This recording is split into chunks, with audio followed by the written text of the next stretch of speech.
Ngayong gabi, inihahandog ng salamin ng buhay ang unang bahagi ng dulang. Biglang-bigla, isang umaga.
Merienda lang yan. Huwag ka mag-alala, hindi kita iimbitang maghapunan dito.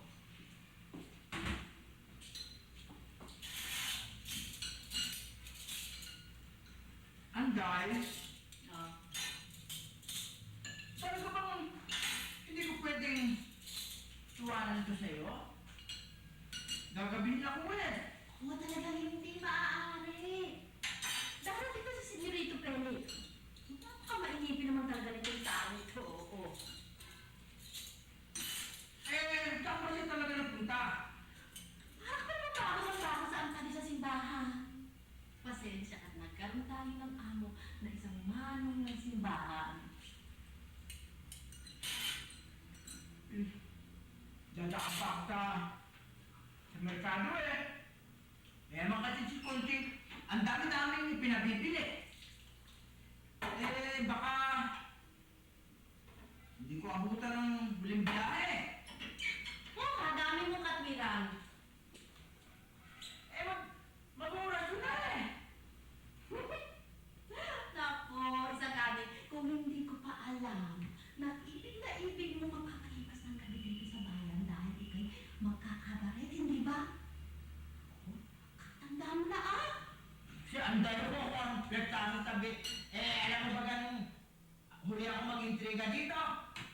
Pagdating ko sa bahay, mata ko lamang hindi nalatayan ng magaling kumisis. Magtiis ka, isa gani, pinakasalan mo ang kunchitang ubod na selosa.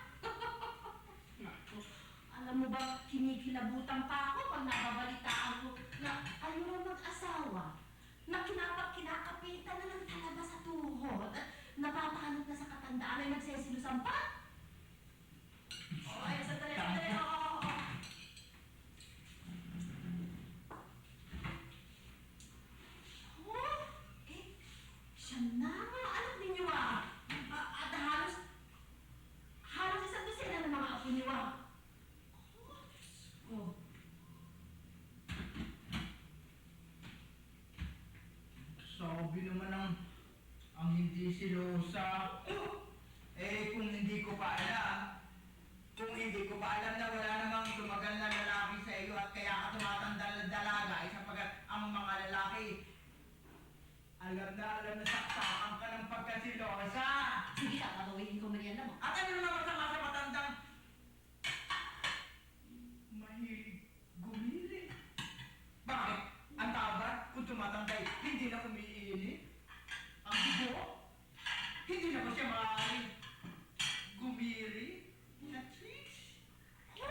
nagtitiyaga dito sa mga esklabos na maging mayordoma, hardinera, labandera, kosinera, ay sapagkat sa likod ng isip mo ay iniisip mong mapapansin ka ng ating among isa namang matandang dilata. Kung isa ka na ako'y tigil-tigilan mo nga, ha? Pag uwi mo sa hacienda, sabihin mo dyan sa mga kanayo natin na makakatiyandi na na kapag hindi nila tinigil ang kanilang kachismis at kapag hindi nila nilinis ang kanilang mga utang na sindumi lang pusali ng baboy, pag sila namatay, hindi mauubos ang gatong sa kasusunod sa kanilang mga kaluluwa sa impyerno. Pati ang Senyorito Felix na mga kamalay-malay, sinasabi niyo pa sa inyong mga kabastusan? Kung walang utang na loob, baka po na rin kapatid dyan si Senyorito Felix, ha? Ang bastos. Ale! Kung hindi ba sa kanya mga palayanan niyo, mabubuhay pa kayo, ha? Oo. Eh, nagbibiro lang naman ako eh. Naturang ka pa namang katiwala ng hacienda.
Kumusta si Dani? Kumusta ang Marciano? Mabuti naman at nakakapag ng mag-ani yung sa panahon.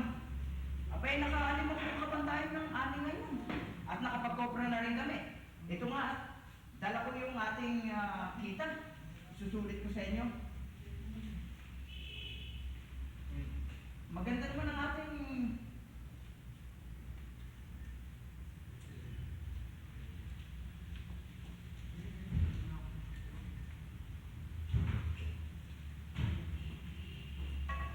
Ako nang dadala na sa mga... hindi mo panis yan. Sariwan-sariwa mo yan. Medyo panis yung dala ng anak mo ng isang araw eh. Huwag na sana gano'n at masaya lang si Purang mama ha? Hindi na ako makaulit yun. Ako ho may kasalanan nun eh. Hindi ko muna tinikman bago pinadala dito. O paano si Dani? May maiwanan mo lang ka. Maraming salamat ha? Salamat din ho.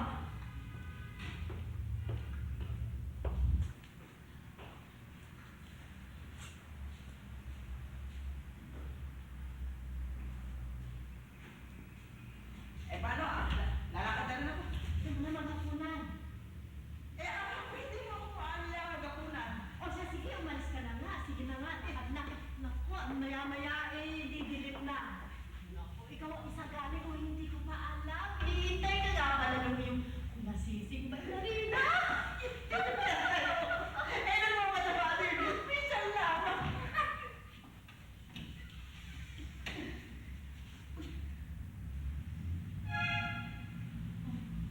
Anday, eh hindi ka pa natatakot sa bahay na to. Abay, masawa pa pala sa simenteryo yung bahay na ito pag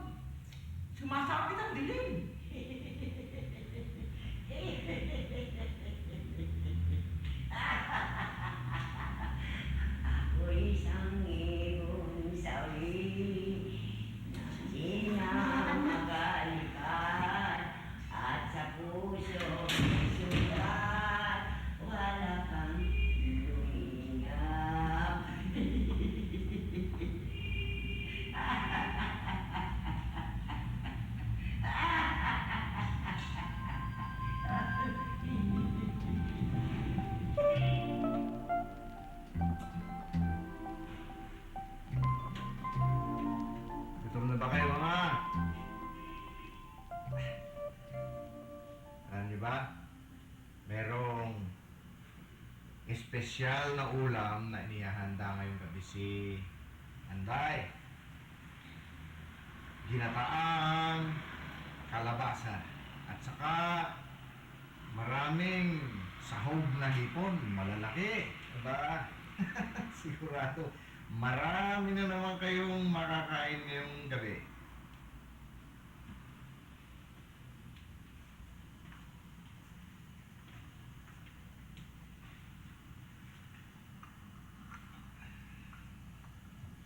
Oh, mama. Inuminan niyo itong gatas. Sige na. Matatagalan pa ang pagluluto ni Anday. O, inumin niyo na ito, mama, at nang merong laman ng inyong tiyan bago tayo maghapunan. Sige na.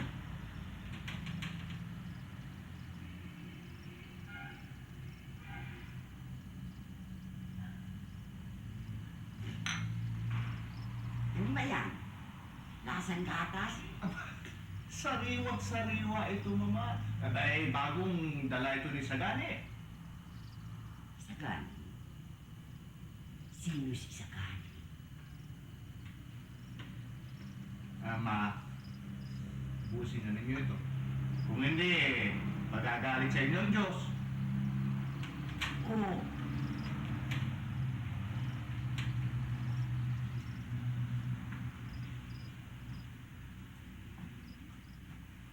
Hindi ako nagbibiro, mama. Makagalit. Magagalit. Tawagin mo nga ang papa mo at ang ate Esther. Ma, si Ate Esther at si Papa. Itatanong ko sa kanila kung totoo ang sinasabi mo. Na kung hindi ko yan ubusin, magagalit ang Diyos sa akin. Ma, si Ate Esther at si Papa ay matagal nang umalis.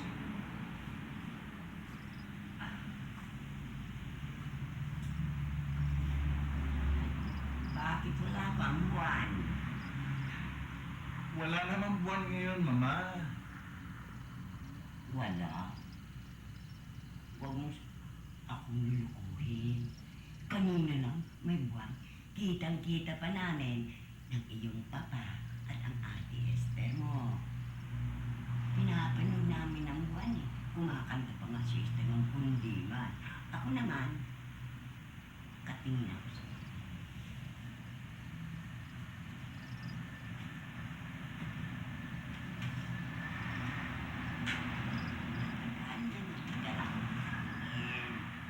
tuwang-tuwa nga ang iyong papa. Sabi pa niya, para raw kami mga maya. Napagaganda raw ang boses.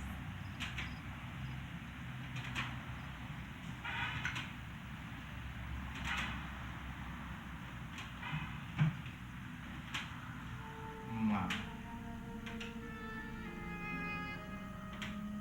Ate Esther.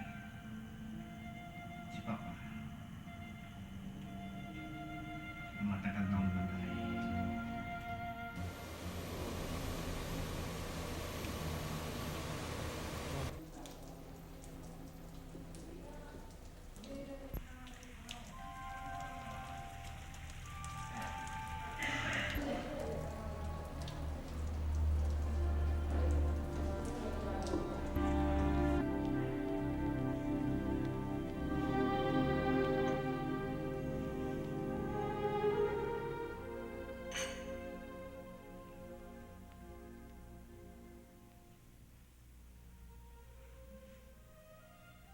Anday.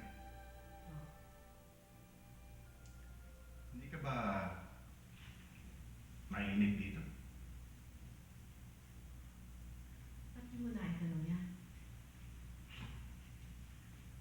Wala naman. Dito na ako nagkaisip. Dito na namatay ang mga itay at inay. Dito na rin ako naging tandang dalaga. Ngayon pa ba naman ako makakaramdam ng pagkainip? Naisip ko lang na pambihira ka lumabas kapag namamalengke lang at saka nag-isimba. Ano po ba naman ang hahanapin ko dito? Napakabait mo mag-ina sa akin. Hindi kayo matapobre. Hindi na ibang galing sa akin. Lalo na ng buhay ng ikay mo. Ng ate Esther mo. Nung hindi pa. Ano? Mama mo. Nang hindi pa nagiging ulyanin.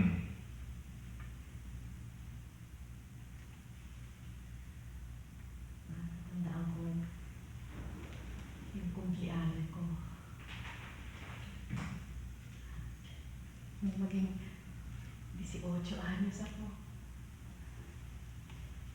pinagkaya ka ng mama mo buong bahay. Pinagawa ako ng bagong vestido, isang vestidong rosa. Inayusan pa ako ng ate Esther mo. At nagpabayle dito. Isiniyak ko pa ng papa. Sinayaw mo ako.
Bakit naman?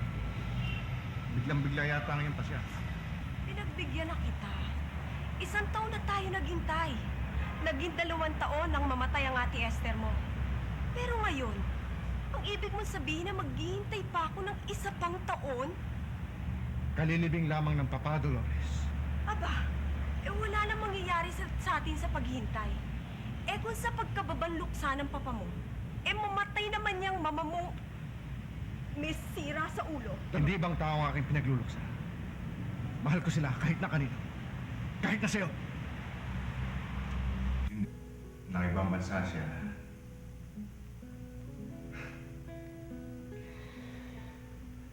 Ni hindi nagpaalam sa akin.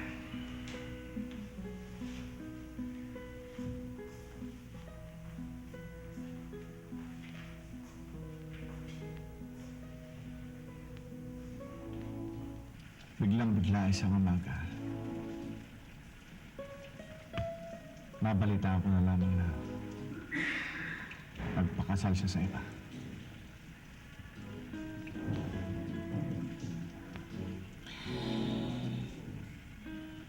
Hindi ko pa siya nalilimutan dahil hanggang ngayon,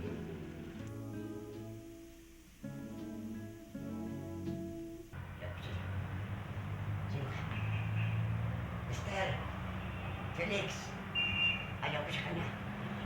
Hindi ko siya kilala. Felix, tawagin mo papa mo. Palisin yung babae nito. Ayaw ko sa iyo. Papatayin mo, oo.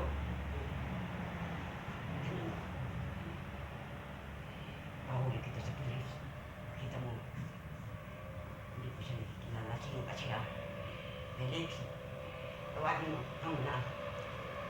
Ayaw ko sa kanya. Bakit ba naman pinababayaan ako ninyo, ha? Bakit ba pinapapasok ninyo dito kahit sino-sinong tao? Paano kung pasayin niya ako? Paano? Hindi ko siya nakikilala. Natatakot ako sa kanya. Natatakot ako sa kanya. Papatayin niya ako. Papatayin niya ako. Ayaw ko sa kanya. Ayaw ko sa kanya. Papatayin niya ako. Papatayin niya ako. Ayaw ko sa kanya. Ayaw ko sa kanya. Ayaw ko sa kanya. Ayaw ko sa kanya. Papatayin ako. Papatayin ako. Iyon na nga. Natatakot ako. Papatayin niya ako. Papatayin niya ako. Papatayin niya ako. Papatayin niya ako. Ayaw ko sa kanya. Papatayin ako. Papatayin ako. Papatayin ako.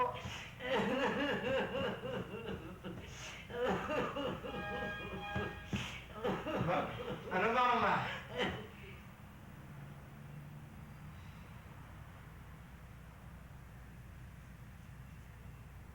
Ikaw? Sino ka?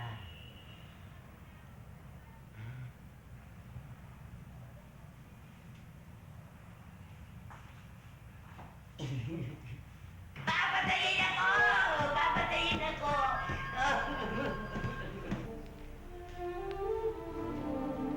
Anong ginagawa ng Mama? Ako mabuhay sa kanya tumba-tumba. Ay, ano ba ako nito? Anong araw na eh. Siya nga pala. Bakit? Hindi ko na malimutan. Kahapon dumalaw ka sa angkan. Pumarito-rito yung matalik mong kaibigan si Hermano Gorio. Bakit daw? Sumunod sa ulan. Tinatanong ko kung ano ipasasabi sa'yo. Ayaw. Hindi naman makatuloy at siyang paglakas ng buhos ng ulan. Pinamerienda ko na nga. Sa susunod, pagkat punta rito yan, huwag mong papasukin. Bayaan mo siyang mapasa, bayaan mong maanod ng baha, bayaan mong tamaan ng kidlat, at huwag mo siyang pamimerienda yun, painumin, ha? Bakit naman? Siguro, ay isang ahas. Ahas, ang dahil. Ahas!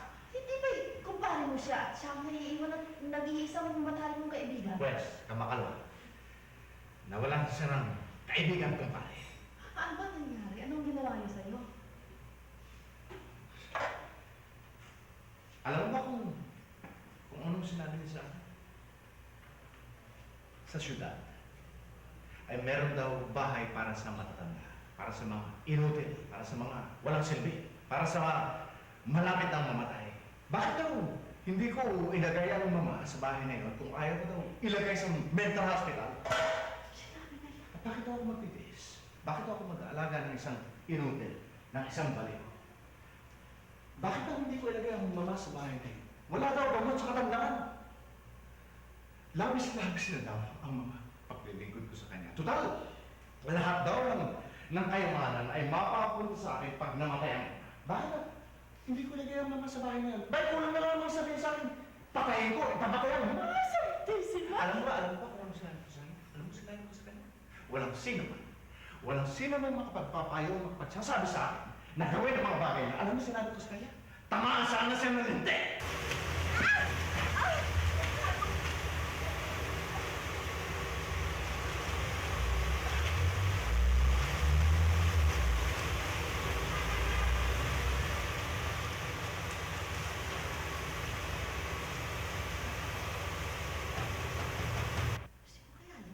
Kung siguro, huwag mo papatuloy, kaya mo sa babasa, kaya mo umarap, huwag kang magpapasok din ng ahas!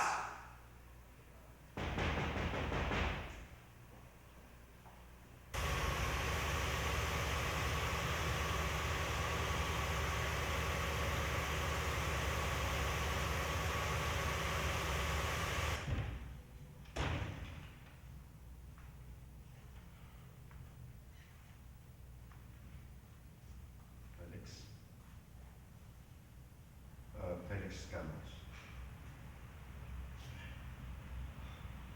Ikaw na.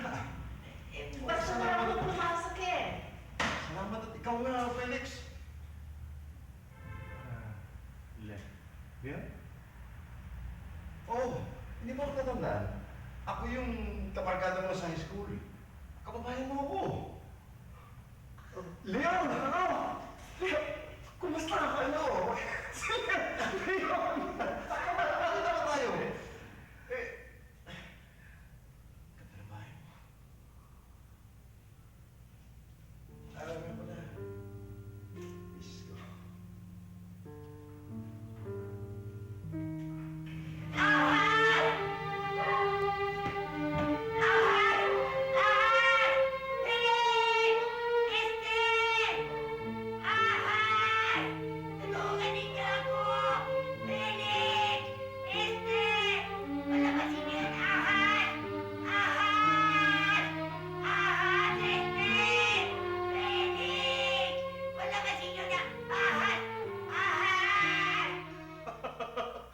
Ibig mo sabihin sa loob na ng 20 taon na eh.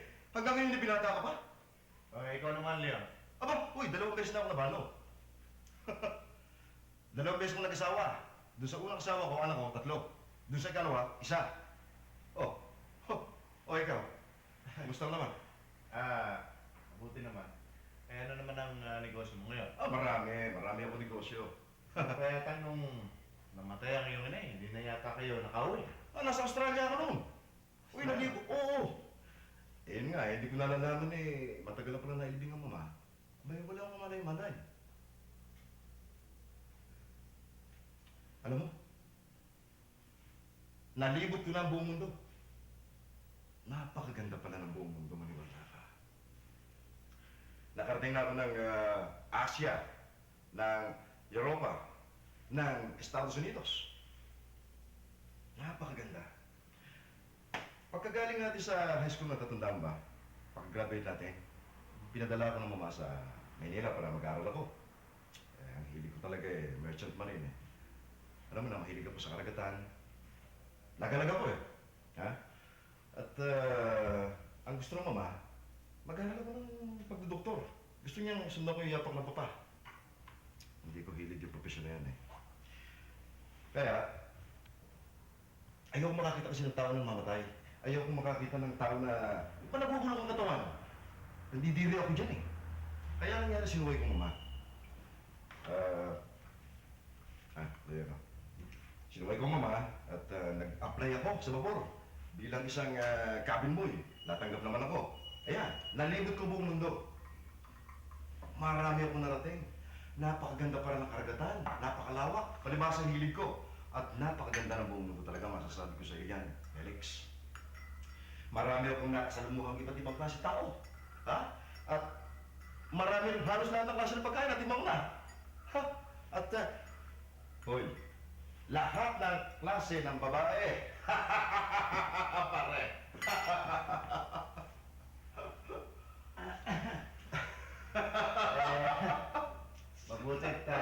Mabutit hindi ka napapagod. Ay, hindi! Hindi, naku. Alam mo, Felix, ang totoo niya ako eh, naawa ako doon sa mga tao na hindi naglalabas ng bahay. Ha? Doon sa mga, may pagkakataon naman. Hindi yata biglang-bigla ang inyong pag-uwi ngayon. Grabe itong bagyong to. Mabutit naisipan mong dito tumuloy. Di habang may bagyo, di dumito na muna kayo ni... Siya nga pala si Baby. Si Baby. Preciosa ang tunay kong pangalan.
Asawa ka ni Leon. Hindi. Kumabit lang ako sa kanya. Mag-iisang buwan pa lang nung makilala ko siya sa club. Club. Nightclub. May nag-warning nga sa akin na mag-iingat ako kay Leon. Dahil malikot daw siya. At saka lumurang yun. Pero hindi ako naniwala sa mga kaibigan ko. Ang akala ko, naiingit lang sila sa akin. Kaya sinisira nila sa akin si Leon. Pero itong napala ko, hindi lang pala malikot ang lalaki niya. Kundi swindler siya. At manggagancho. Eh, bakit ka naman sumama sa kanya? Eh kasi sabi niya, meron daw siyang namana na malaking lupain dito sa bayan niyo. At ipagbibili niya. At pagkatapos, magpapakasal kami. At isasama niya ako sa Amerika. Sumama ako. Sabi ko sa sarili ko, kahit na parang lolo ko na lang siya, sige lang. Baka mabago ang takbo ng buhay ko. Paano mababago ang buhay mo? Sawa na ako sa trabaho ko eh. Pero ngayon naonse ako. Tsak, babalik na naman ako sa dati kong trabaho. Sa dati kong buhay. Sa dati kong gawin.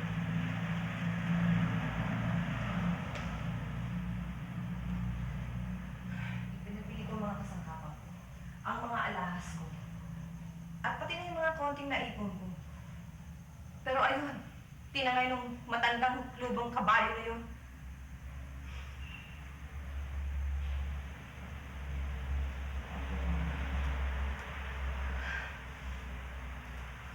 Alam mo, hindi naman sa ano pa man, no? Wag mo namang mamasamayan, pero meron ako lang ito, ibig itanong sa'yo. Kung sino ako. Kung ano ako. Kaya kinalulungkot ko. Okay na sa akin yun. Sasabihin ko naman sa'yo lahat eh. Ano ba naman yun sa akin? Preciosa, Ulila na ako. Ang aking ama, hindi ko na siya nakilala. Ang aking ina, ewan ko ba? Basta pinagpalagay ko na lang na pareho na lang silang dead boy. dead ball. Dead boy. Patay. At ako naman, ang trabaho ko, hindi ko na siguro kailangan pagsigawan pa. Alam mo na yun. Pero, ang pagkakaiba ko sa mga kalapating mabababa ang lupa, eh hindi ako nawawala ng ambisyon. Mataas ang ambisyon ko. Kung may mag-aahon sa akin, magbabagong buhay ako. Mabait ko naman ako eh. Marunong akong makisama at makibagay. At marunong din ako mahal. Kung hindi ba naman eh, kasama ba naman ako dyan sa paktong. Pasensya ka na sa mga pinagsasabi ko ha. Walang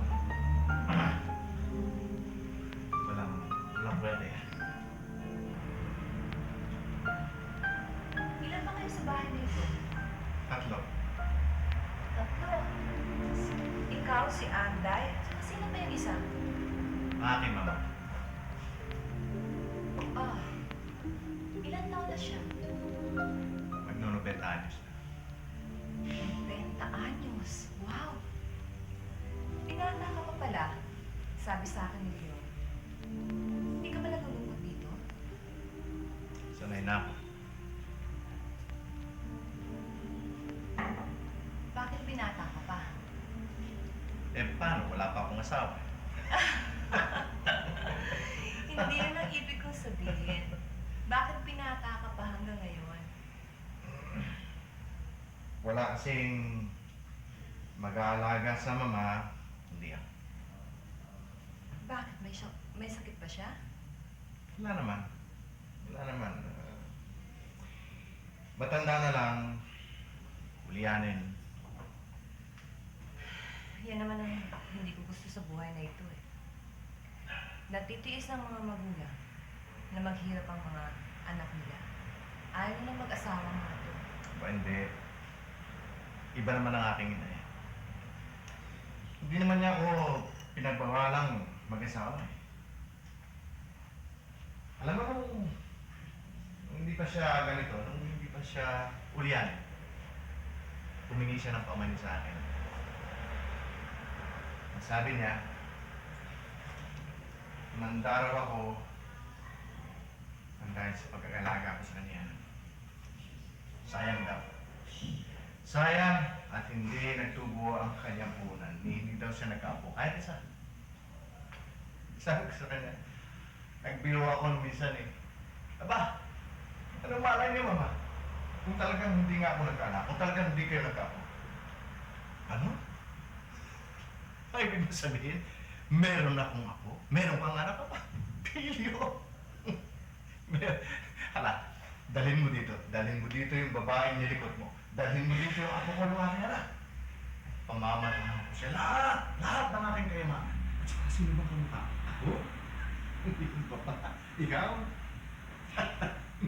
Natawa ako naman sa sinabi ng mama. Tumanuwa siya. Sabi ko sa kanya, Mama, nagbibiro lang ho ako.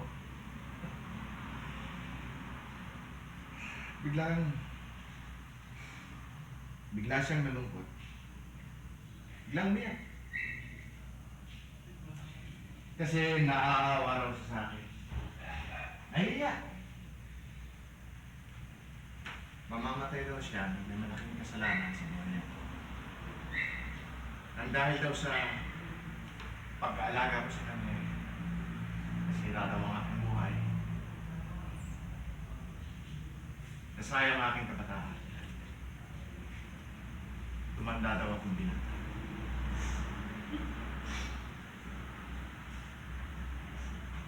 Oo, anday. Bakit? Wala, may sipon lang po ako.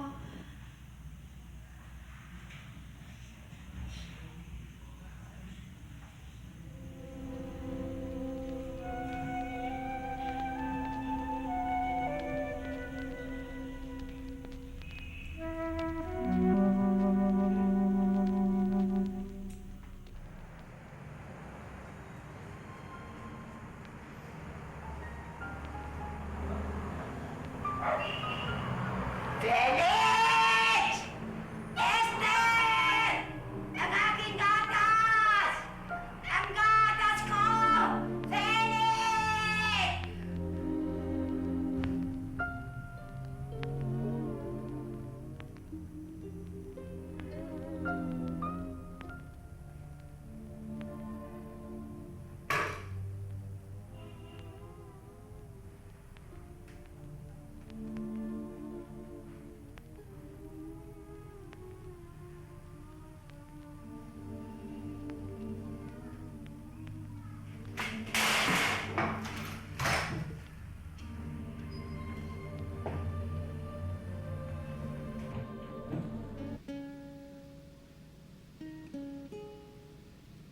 Anong pagbabagong dala ni Preciosa sa buhay ni Felix Esclavos?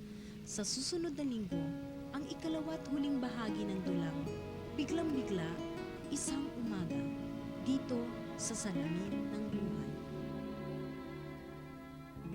Sabay sa ikot